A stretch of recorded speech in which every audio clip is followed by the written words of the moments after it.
a nuestra cuarta y última ponencia del día de hoy, antes de empezar con nuestro documental.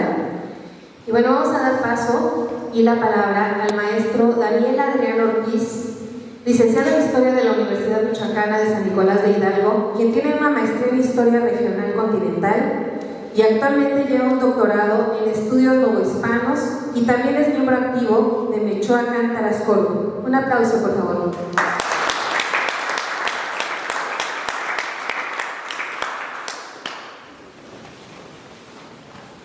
Muchas gracias. Antes que todo, pues agradecer a los organizadores, aquí a los que custodian este espacio. Creo que es la primera vez que me presento aquí, es muy gratificante estar en este sitio. Y luego me encantó cómo el color del muro y la proyección pues quedó como que le da ese toque de documento viejito, ¿no? Sí. Entonces, maravillado de estar aquí en Sinsunza y además de hablar de este tema que parece ser que voy a hacer el resumen de las tres ponencias. Espero no abusar, así que puedo ser tan repetitivo con algunos datos, pero por ahí nos mantenemos. La primera, por favor. Pues, continuando por ejemplo con lo que empezó Ivonne, los primeros franciscanos en la Gran España, como Ivonne ya mencionó, esta parte de Hernán Cortés, que lo solicitó, incluso ya habían llegado algunos, y Cortés veía, sobre todo los religiosos de las órdenes, las mejores opciones para evangelizar. Porque si algo fue enfático Cortés es que no reproducirán los vicios que ya tienen obispos, que ya tienen algunos prelados de clero secular, pues incluso algunos tenían familia, ¿no? Si nos acordamos en la época, el famoso Papa Alejandro VI de Borgia, de origen valenciano, español, pues tenía familia y a sus hijos los acomodaba con fines políticos. Está César Borgia, está Lucrecia Borgia, que recuperó la pureza no sé cuántas veces se casó. Entonces Hernán Cortés decía: no queremos eso, para no ponerles mal ejemplo a los indios, porque ellos tienen religiosos muy piadosos y pues van a ver que los nuestros se portan muy mal, pues manden los religiosos. Y en ese sentido, pues como se menciona, los primeros religiosos que ya habían llegado con Cortés, Fray Pedro de Melgarejo, Fray Diego de Altamirano, luego hacia 1523 pues están estos de origen flamenco, Johan van de Agüera, Johan Dickers y Pierre de Caen, que son esta zona de lo que sería Bélgica y los Países Bajos, Holanda, que sus nombres pues serían Fray Juan de Aura, Fray Juan de Tecto, Fray Pedro de Gante, y estos son todos los antecedentes. La siguiente, por favor. Luego tenemos a los 12 que llegaron, ya no los repetimos, ya los vimos con Ivonne. Está Fray Toribio de Benavente Motolinía, ese nombre es muy simpático porque ya se conocía la humildad, el que andaba como muy sencillo y que sentía también como cierta tristeza o pena por ellos, por los indios. Pero pues principalmente va a figurar dos que vienen a Michoacán: Fray Martín de Jesús de La Coruña, y Fray Andrés de Córdoba. La siguiente, por favor.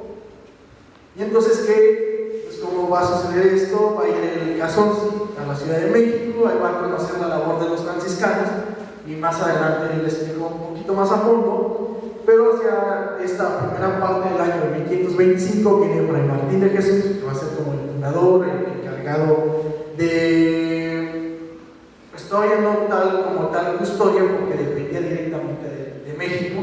México era la custodia que dependía de la provincia de San Gabriel, de la Beática, o sea, de Andalucía, el sur de España. Y viene también, hay un pequeño debate entre el doctor Benedict Warren y el doctor Ricardo León Alanís, y prácticamente se puede rescatar que estos fueron los primeros franciscanos que vienen entre 1525 y 1528. Fray Andrés de Córdoba no aparece tanto en las fuentes porque el doctor Ricardo lo justifica, que era hermano lego, y como hermano lego su función no era precisamente estar en el convento, sino que estar apoyando hacia el exterior. manejo de los recursos, la interacción con los pueblos. Entonces es muy posible que estuviera viajando alrededor de la laguna y por eso casi no figuran las fuentes. Después se va a incorporar Fray Antonio Ortiz, Fray Ángel de Saucedo o de Valencia, que son como los principales acompañantes de Fray Martín, y Fray Diego de Almonte de Santa María, que también como que va y viene en la provincia, no está todo el tiempo aquí. La siguiente, por favor. Después de ellos, la siguiente oleada de religiosos, pues aquí se ponen algunos de los más célebres: Fray Juan de Bobadilla, Fray Miguel de Bolonia, que va a ser muy importante la evangelización de Jalisco, la zona del occidente. Fray Juan de Padilla, Fray Jacobo de Testera, Fray Jerónimo de Alcalá, Fray Francisco de Bolonia, Fray Juan de San Miguel, que también va a ser famoso por la fundación de pueblos. Y luego está Fray Jacobo Daciano, también famoso por la fundación de pueblos, un hombre muy importante en la meseta, en la zona de Zacapu y esta parte de Cañada de los 11 pueblos. Y Fray Tonino Gilberti, pues famoso por sus lenguas y diccionarios, gramáticas al tarasco. La siguiente, por favor. ¿Qué van a hacer los franciscanos en Michoacán? Primero, pues son evangelizadores, es su principal función, pero también son estos transmisores de la civilización occidental. No solo te traen la religión, sino que te van a tener como transmisores de componentes que sirven para dar y establecer el orden. ¿Cuál orden? Pues el orden que van a implementar los españoles, las instituciones políticas, instituciones económicas, instituciones culturales, porque son los que les transmiten todos estos conceptos, todas estas nuevas formas de ver y de pensar a los indígenas. Lo curioso es que en el proceso ellos también aprenden de los indígenas. Va a haber como esta fusión de elementos, ¿no? El mundo indígena no es suprimido totalmente, sino que algunas cosas se van a ir mezclando, se van a ir fusionando. ¿Y qué mejor ejemplo tienen en este edificio? Que tenemos los jamús incrustados en el muro de una construcción religiosa y que estaban en las yacatas, ¿no? Por ejemplo. Entonces, tal vez durante cierto tiempo pues coexistieron los dos conceptos, el concepto traído por los españoles y el concepto existente aquí previo a la llegada de los españoles. Y entonces, pues van a edificar iglesias, monasterios, van a incorporar pues incluso procesos económicos, porque les van a enseñar a producir, a cultivar, a los trabajos de artesanía, de construcción, a la europea, ¿no? La relación de Michoacán es un ejemplo de cómo pintores indígenas se apropian de las nuevas formas de expresión artísticas también. La siguiente, por favor. Y bueno, aquí tenemos el árbol genealógico de los siguientes protagonistas de esta ponencia, que son los señores Guacusecha. Por ahí yo sé que Ricardo me pelea mucho esta parte de lo Guanacaste. Es una libertad, una licencia que se toma uno, pero no, en general son los señores Guacusecha. Y estos señores Guacusecha pues vienen desde Ticatén, que es el que está aquí acostado, que de hecho esta es una imagen de la relación de Michoacán, que la toman del imaginario cristiano, el famoso árbol de Jesé, donde se representaba la genealogía de Jesús. Bueno, ellos lo toman, pero para representar la genealogía, puedes abrir un poco más la imagen, por favor, del Casonce, que este es el señor que va a entregar el reino al rey de España y que va a invitar a los religiosos de San Francisco a venir a que aquí se introduzca el cristianismo, ¿sí? Este señor, don Francisco Tanganzoan, y aquí van a estar sus hijos. Por aquí está su padre, su abuelo, sí, sin Pantácuaro, creo que se pierde un poco. Y aquí están pues, los que vimos aquí con Ricardo, Iripan, Tanganzoan. Este va a ser. Ahí está Tariacuri, ¿no? El hijo vicioso, Curatame, por eso fue asesinado, porque no podía ser digno para ser señor. Bueno, vamos a ver este de acá, por favor. Una pequeña corrección a lo que dijo Ricardo. Es Iripan el que recibe los sueños de Curicahuel, y Tanganzoan recibe los sueños de la diosa Charatanga. Y aquí le promete: mientras me levantes mis cubos, o sea mis templos, vas a ser señor. Entonces cuando Tanganzoan conquista Sinsusa, lo primero que viene a hacer es cumplirle la palabra a la diosa Charatanga. Hiripan, hay como esta parte que es el mayor de estos tres, Hiripan, Tangansuan y Jingaji, heredero del hijo mayor de Papeani II, que era como el heredero directo. Todos estos son los señores que tienen a Curicahueri. Aquí a Tariacuri lo van a elegir estos tres, Chupitán, Nurihuan, de Taco, por esta cuestión de que estos dos eran medios borrachines, les gustaba la fiesta, no podían ser señores, o sea, había que cuidar esa parte, y entonces así justifican que sea señor Tariacuri. Pero por las guerras que tienen van a morir, por eso quedaron huérfanos Hiripan, por eso queda huérfano Tangansuan, y Tariacuri los va a adoptar. Luego está pues esa parte donde no sabemos, bueno, el linaje de Tariacuri, Uratame, lo matan. Si dejó hijos, no sabemos. Hikingaji o Ikingaji, pues también muere, pero su hijo es alcanzado por un rayo. Y él fallece y él va a ser pues tratado como un culto y adorado como una deidad. Tiene otros hijos que los matan, y como buena justificación de la relación de Michoacán, por viciosos y porque eran medios asesinos, como que se divertían matando gente, entonces no podían ser señores. El que comete abusos no puede ser señor, y por eso los ejecutan. Entonces así desaparece la rama de Tariacuri, pero quedan estos dos. ¿Qué pasa con la descendencia de Hiripan y Ticateme, que tenían a Curicahueri, que tenían la capital en Iguazio? Por eso se reunían los tesoros en Iguazio. No sabemos realmente qué sucede, pero los termina aglutinando Sisipandacueri, y ya con el norte empieza el Tzintzuntzan y el Echecua, porque el Cazonzi está en Tzintzuntzan y su descendencia. Y aquí es cuando llegan los españoles en este lapso. Tzintzuntzan pues es la capital única. Luego estos ya gobiernan dentro del mandato español. Recibe el bautizo, Francisco Tangansuan, porque lo van a bautizar los franciscanos. De los franciscanos hay como cierta relación cercana entre el linaje y los franciscanos. Y luego en la siguiente generación, don Francisco Tariacuri y don Antonio Huitzimegali, que su primera educación se van a tener con los franciscanos. Tal vez en el convento que nos comentaba Hugo, que se perdió acá enfrente del Cerro de las Yacatas. La siguiente, por favor.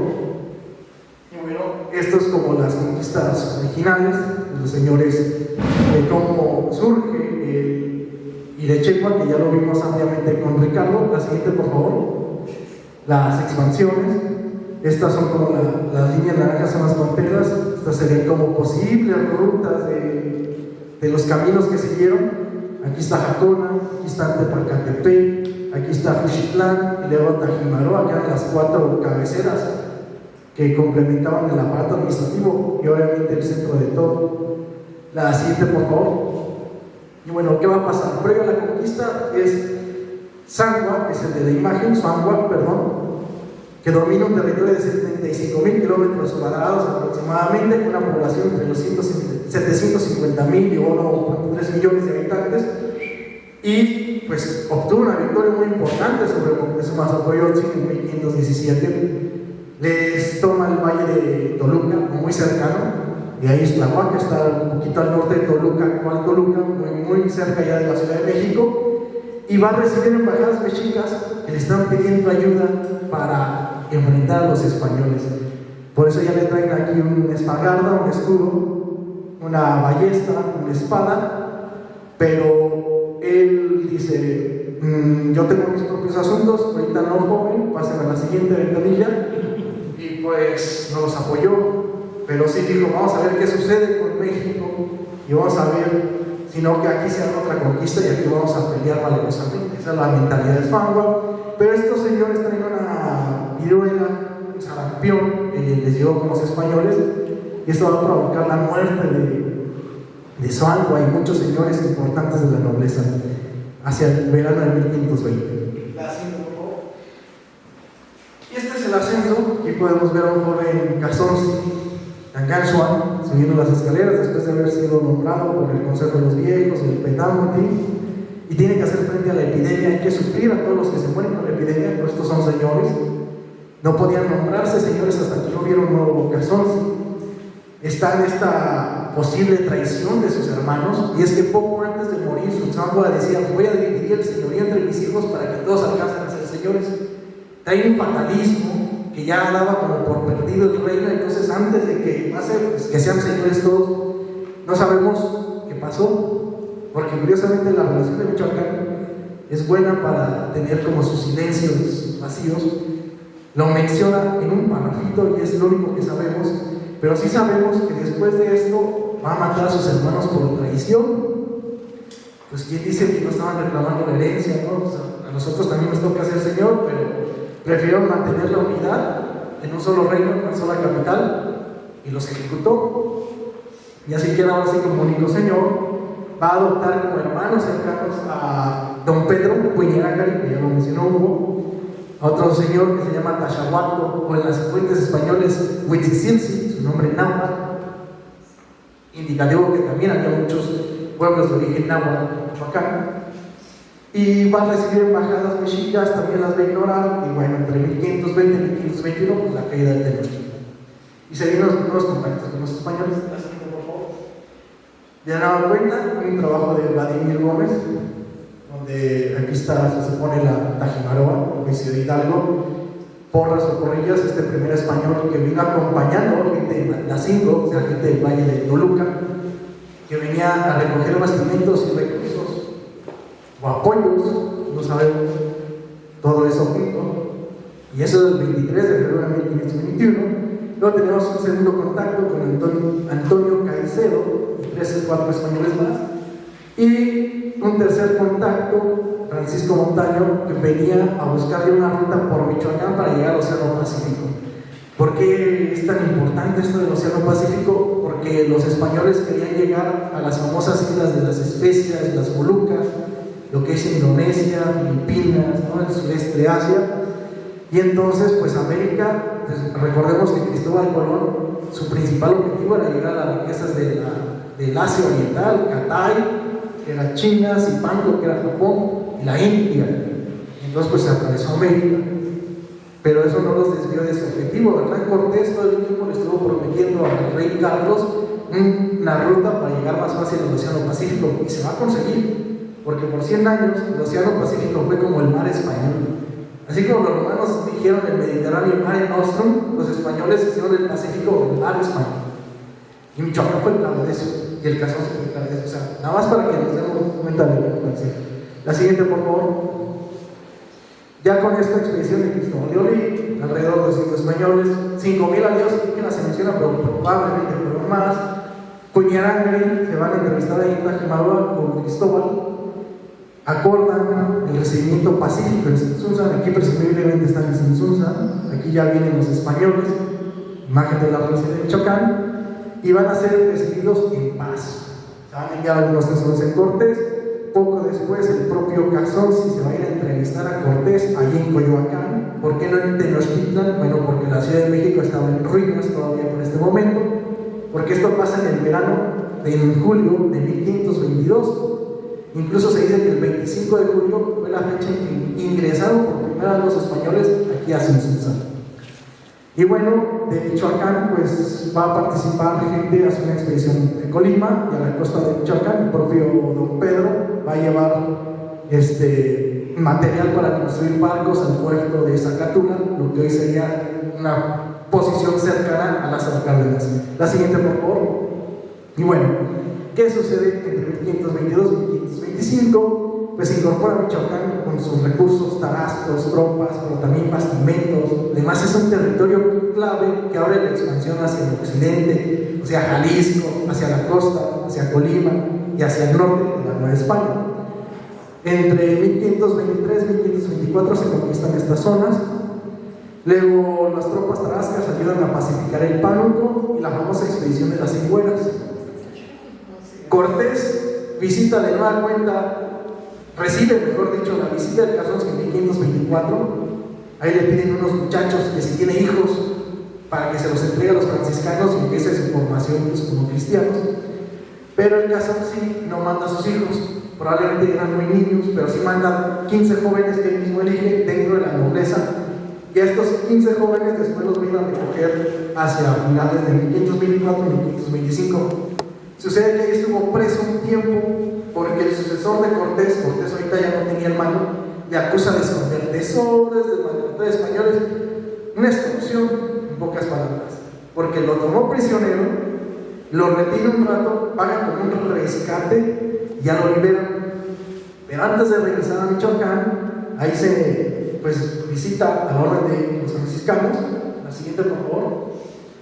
Y va a suceder esto que nos relata Mendieta, que va a ser uno de los cronistas franciscanos que escribe la historia de la labor franciscana aquí en la Nueva España.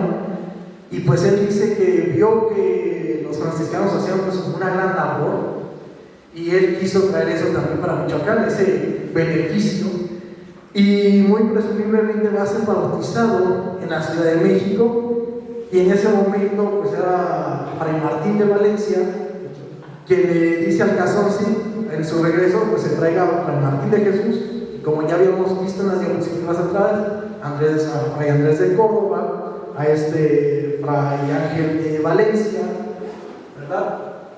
A Fray Antonio Ortiz, donde va a llegar también. La siguiente, por favor.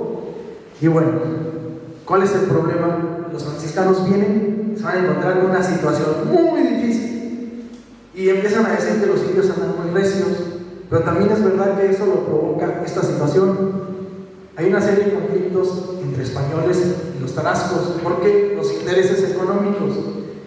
La nobleza tarasca, como se rindió pacíficamente, esperaba privilegios, esperaba un cierto reconocimiento y continuar pues con su poder, incluso hasta esperaban continuar con sus propios dioses. Y eso pues ya genera un choque de intereses con los españoles, que llegan sintiéndose señores plenos sobre los recursos, sobre la gente, sobre todo el territorio, y va a haber roces, va a haber enfrentamientos violentos. Por mucho que se diga que la conquista de Michoacán fue pacífica, realmente entre 1525 a 1533 va a haber muchos conflictos. Ahí tenemos, por ejemplo, que tuvo que venir Pedro Sánchez de Farfán, Antón Caicedo, Bachiller Juan de Ortega, a reprimir pueblos porque andaban alzados y se andaban escapando hacia los cerros, hacia las sierras, y pues eso obviamente hace que los franciscanos no tengan un éxito inicial. Luego, pues va a haber muertes de españoles, va a haber destrucción de ídolos, al mismo tiempo pues quieren evangelizar. Naturalmente, pues esto que genera resistencia. La siguiente, por favor. Ya casi acabamos. Muy bien. Y entonces, dentro de estos conflictos, pues va a estar Nuño de Guzmán. Aquí pues dicen que es el Casonci, que lo ahorcó. Puede ser cualquiera, porque pues este señor ahorcó a mucha gente, ¿verdad? Pero como viene a Michoacán, pues dicen que aquí el Casonci. Y es que la ejecución del Casonci pues no fue literalmente colgado de un árbol, sino que se ató un poste. Y lo vamos a ver en la, no quiero cometer spoilers, en la presentación del documental. Y entonces, pues, aquí representan cómo enfrentan a la resistencia de los tarascos. Se va a dar este juicio, en donde, pues, cuando estuvieron aquí en Censusan, porque Nuño Guzmán aquí va a pasar las navidades, el año nuevo, empieza a torturar al Casonci, empieza a torturar a don Pedro y otros miembros ahí de la nobleza cercana, para exigirles tesoros, para exigirles dónde escondes minas, dónde escondes pueblos, porque los están acusando de eso. Y es lo que dijo Hugo. Entonces pues eso hace que se lleven el proceso a lo que es Santiago con Guripo, hoy en día en la frontera entre Guanajuato y Michoacán, a las orillas del río Lerma. Ahí terminan el proceso el 14 de febrero de 1530 con la ejecución del Casonci, y se van a llevar muy maltratados a don Pedro, a Alonso Ruiz, a don Alonso Ábalos y a Nahuatlato Suárez, que mueren en las torturas. Y entonces esta situación, pues vemos aquí a los franciscanos en esta labor como de proteger a los indígenas, pero no pudieron evitar la muerte del Casonci. La siguiente, por favor. Los franciscanos abandonaron Michoacán. Por todo lo que les acabo de relatar, pues había esta resistencia, había pueblos que se abandonaban, que se refugiaban en lugares muy agrestes. Y pues, ¿qué lo causó? Pues había roces. ¿Por qué? Sabemos de esto porque Fray Juan de Zumárraga, y algo nos da a entender también Fray Jerónimo de Alcalá, por esta ocasión estaban muy duros, y estuvieron por dejar los religiosos 2 o 3 veces. Ricardo León Alanís, no me acuerdo quién más, pues dice, bueno, el mismo Fray Pablo Bramón, que ya nos mencionaba Ricardo, no es que los franciscanos quisieran dejar la provincia, sino que eran tan pocos y era tan insuficiente la labor, que además pues había todo esto, había incomprensión mutua, muy pocos conocían a la lengua tarasca, y además pues, sumada la violencia, los abusos de encomenderos y las propias autoridades, pues obviamente como que la gente no va a estar muy receptiva que digamos a lo que les tengas que decir, ¿no? Y hay que sumar también que los propios sacerdotes tarascos pues les decían, es cierto, estos los están engañando, ¿no? Han de ser muertos que dejan las mortajas ahí en sus cuartos y en las noches se bajan al inframundo y en el día se visten otra vez para que los podamos ver, pero pues porque hay que creerles, quieren maldecir a sus hijos cuando los quieren bautizar. Entonces ahí está como incomprensión mutua, en donde pues también si tú eres un sacerdote tarasco, pues no vas a venir a que te quiten tu trabajo, ¿no? O sea, te van a suplantar a ti por los religiosos que vienen aquí con sus hábitos. Entonces, naturalmente ahí está la resistencia. ¿Qué sucede? Pues se van incrementando la presencia de los franciscanos, pero también las negociaciones políticas, y ahí va a ser clave la figura de Vázquez de Quiroga. La siguiente, por favor. Y bueno, ya para terminar, pues, ¿qué sucede con la descendencia de Casons? Que vemos aquí a don Francisco Tariaco y el hijo mayor, don Antonio Huitzimengar y el hijo menor, van a ser trasladados y entregados a los franciscanos para su educación, ¿sí? Luego también los van a asesorar para hacer una denuncia contra don Pedro de Arellano, que se había robado la herencia, una parte de la herencia de los tesoros que dejó el Casons y a sus hijos.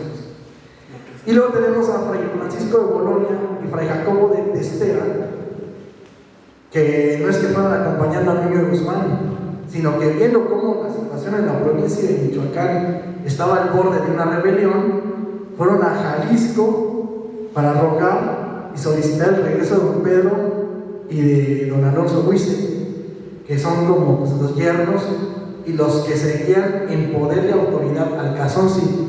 ¿Por qué? Pues porque estos son niños. Niños no pueden gobernar una provincia. Ni siquiera en España hubiera sido Carlos rey si hubiera muerto su abuelo antes del tiempo. Hubiera un regente hasta que alcanzara la mayoría de edad. Entonces, por eso hay que tener a don Pedro, a don Alonso cerca para ayudar a los pactos con los demás. ¿Sí? La siguiente, por favor. ¿Qué querían evitar? Pues bueno, esto va a ser los pueblos de la laguna.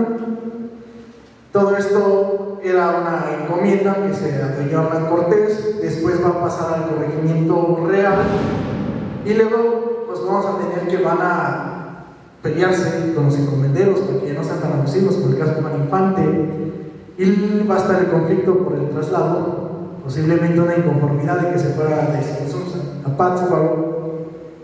Y otro evento relevante, pues Fray Jerónimo de Alcalá escribiendo la relación de Michoacán, en donde pues relata toda esta historia oficial de linaje por cosecha.